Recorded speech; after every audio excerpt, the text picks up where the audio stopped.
All right, folks, it's Bass Action back in action. In this video, we're going to talk about lateral area and surface area of prisms and cylinders.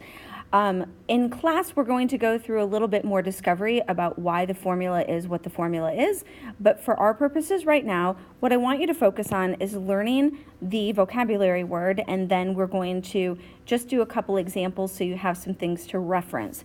We are going to do a lot of practice with this, so don't worry too much that you don't necessarily know where this formula is coming from. We'll do that in class, I promise. All right, prisms and cylinders. I have three figures here across the top that represent our prisms and cylinders, and the first part of a prism or a cylinder that we want to be able to identify is the base, okay? The base of a prism or cylinder, there will be two of them, and those bases will always be both congruent and parallel. So when you're looking at a prism or cylinder, you're looking for the shapes. Could be a circle, for example, in the cylinder, but it could just be a polygon. If you're looking at the prisms, you're looking for two shapes that are both congruent and parallel to each other. So on the cylinders, the base is always going to be the circle. So we're going to get in the habit of outlining it. It'll help you. On this next one, although we might want to pull those two rectangles, okay, there are some rectangles right here, we might want to look at these rectangles and think that they could be the bases, but they're not parallel to each other. The only figures in this prism that are congruent and parallel are these triangles. Now there are two triangles, of course, since they're congruent and parallel, it doesn't matter which one you do, okay? Just outline one of them. You want to make sure to outline one of them right away and identify them because it's going to be key in making our list to calculate lateral area and surface area. Now, when we get to this hexagon, I'm going to tell you that this definition for the bases is kind of one of my own made-up definitions. So we do have to kind of alter it a little bit when we're working with hexagons, and I'm just going to tell you, if you see a hexagon, know that the hexagon is in fact the base, okay?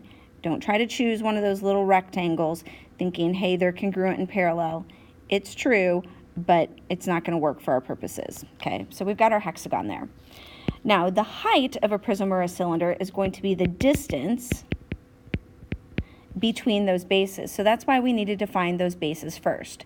So you could imagine physically putting your fingers on this circle and this secret circle that's kind of hidden down below, and the distance between those two circles would be 10 centimeters.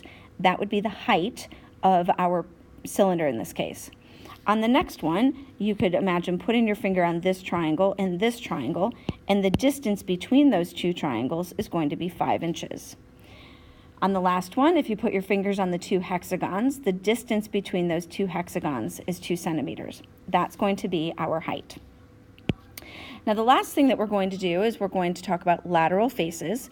Lateral faces are any faces of the solid that are not bases. That's why we identify those bases first. Lateral area, then, is the area of all the lateral faces. So it's not very creative name there.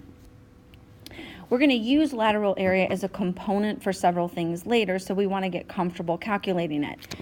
I'm going to give you this formula for lateral area, and it's going to be perimeter times height. We're going to abbreviate that capital B, capital H, capital P, capital H. Now, in your middle school and elementary days, when you were asked to find surface area or lateral area, you found the areas of each individual component and then added them up. We are going to do it in a much faster way. If you try to do all the individual components, you will not ever get through all the assignments because it's just going to take you too long. When you get to class, I'm going to show you an example about why those formulas are what they are. Okay. Next, let's look at some examples and how we could organize our work to keep track of a whole bunch of numbers that are going to be floating around for us. So on this first example, I'm going to identify my bases. Remember, they have to be congruent and parallel. The only polygons in this solid that are congruent and parallel are the trapezoids on the ends. Now, my picture might look like it's an isosceles trapezoid, but don't assume that. We're going to look at this other trapezoid to be able to pull some numbers forward. So we're going to finish off the sides in this trapezoid. This one will be 8, this one will be 12, and then the height of the trapezoid, not the height of the solid, is going to be 7. The height of the solid, remember, is the distance between the bases, and that's going to be 25. Okay, that's very, very different. Capital H is going to be different than the height of the trapezoid. This 25 is going to go right there. In fact, in this little list that I have here, if you want, you could go ahead and fill in that 25 right now. Now, let's talk about this list that I have here. I have this list in a very particular order, L, P, B, H. You'll often hear me say, let's please be happy. And if you always make your list in this order, you'll always have enough information in the figure to solve the problem. Now the L is actually called a slant height, and it does not apply to our prisms and cylinders. So in this case, we can actually just get rid of it. You will never have a slant height if you have a prism or a cylinder. I'm going to talk about it in the next video. Capital P is going to stand for the perimeter of the base. That's why we wanted to pre-identify that base and fill in all those pieces. So we can just calculate that perimeter. You might be able to do it mentally. 12 plus 8 plus 10 plus 6, add those all up, you get a 36. Capital B is going to stand for the area of the base. So you're going to have to ask yourself each time, what shape is my base? In this case, our base is a trapezoid, so we're going to use our trapezoid formula. 1/2 the sum of the bases in the trapezoid, 12 plus 6, times the height of the trapezoid. And if you do that arithmetic real quick, you'll get a 63. And of course, we've already pre-identified the height of the prism. Once you have those, you can go and you can calculate the lateral area of the solid. So the lateral area of the trapezoid is going to be a 36, that's our perimeter, times the height of the trapezoidal prism, 25. You're going to poke that in your calculator and you'll get 900 inches squared.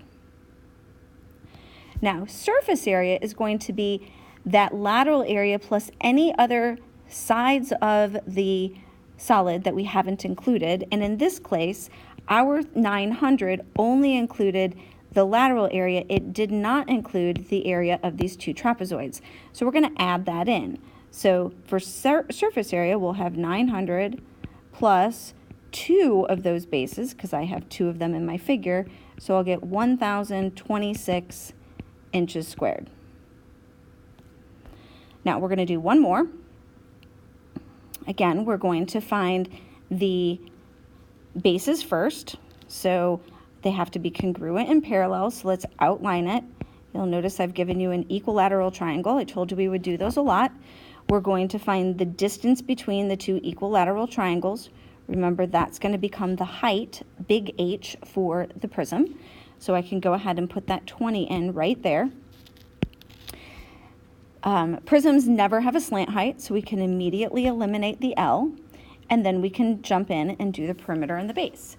So I can see that each side in my equilateral triangle is an 18, so I can quickly calculate my perimeter of that base of 18 times 3, or 54.